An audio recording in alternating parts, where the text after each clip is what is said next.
అందరికీ నమస్కారం అండి. నేను గెలిచిన తర్వాత ఇక్కడ ఏజెన్సీ ప్రాంతంలో ఎక్కువ నీటి అవస్థ ఉంది.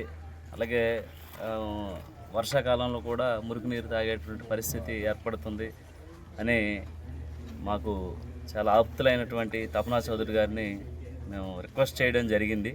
ఆయన వెంటనే మీకు వాటర్ ప్లాంట్ మేము ఇస్తామండి, అక్కడ గిరిజన ప్రాంతాల్లో మాకు డెవలప్మెంట్ చాలా ముఖ్యం, అలాగే వారికి మంచినీరు అందించాలని ఒక మంచి ఉద్దేశంతో ఉన్నామని ఈ ఒక్క కార్యక్రమమే కాదు, ఆయన అనేక వేల మందికి అనేక విధాలుగా సహాయపడుతున్నారు. దాన్ని మేము ఆయన తరఫున తీసుకోవాలని మేము అడగటం జరిగింది. దానికి ఆయన వెంటనే ఈ వాటర్ ప్లాంట్ సంబంధించి అన్ని సామాగ్రిని ఆయన పంపించి వాటర్ ప్లాంట్ని ఇక్కడ పెట్టడం జరిగింది బరింకలపాడు గ్రామంలో. దీనికి సంబంధించి జీలిగిమెల్లి మండలాల్లో ఉన్నటువంటి 12 పంచాయతీలు గ్రామస్తులందరికీ కూడా మేము ఇంటిమేషన్ చేసాం. ఏదైతే వారికి మంచినీరు ఇక్కడ వాటర్ ప్లాంట్కి సంబంధించి ప్రతి ఒక్కరు కూడా ఈ నీటిని ఉపయోగించుకునే విధంగా ఇక్కడ నుంచి వాటర్ తీసుకెళ్ళటం జరుగుతుంది. అలాగే ముఖ్యంగా తపనా చౌదరి గారికి మేము హృదయపూర్వక ధన్యవాదాలు తెలియజేస్తున్నాం. అడిగిన వెంటనే మాకు ఈ ప్లాంట్ని ఏర్పాటు చేశారు. అలాగే వాటర్ ట్యాంకులు కూడా ఇస్తామని హామీ ఇచ్చారు. ఆ వాటర్ ట్యాంక్ కూడా పంపిస్తామని చెప్పారు.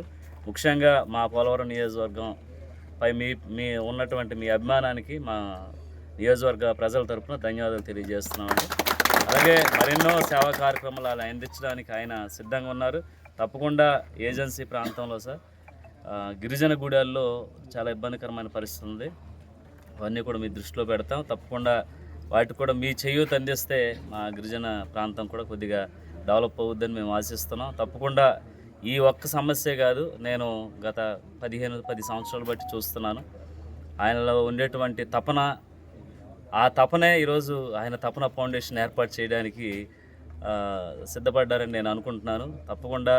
దేవుడు తప్పకుండా ఆయన్ని మంచి ఆరోగ్యాలతో ఉండాలని నేను దేవుడిని ప్రార్థిస్తున్నాను. అలాగే మీలాంటి వారు ఉంటే అన్ని జిల్లాల్లో ఉండేటువంటి చాలా గ్రామాలు కూడా మంచి డెవలప్మెంట్ అవుతుందని నేను మనస్ఫూర్తిగా కోరుకుంటూ, ఈరోజు పోలవరం నియోజకవర్గానికి మీరు ఇచ్చినటువంటి చేయూత మా అందరికి కూడా ఒక మంచి ఆనందదాయకంగా ఉందని తెలియజేస్తూ, మరెన్నో సహాయ సహకారాలు ఆయన ద్వారాగా మా నియోజకవర్గానికి అందించాలని నేను మనస్ఫూర్తిగా కోరుకుంటున్నాను.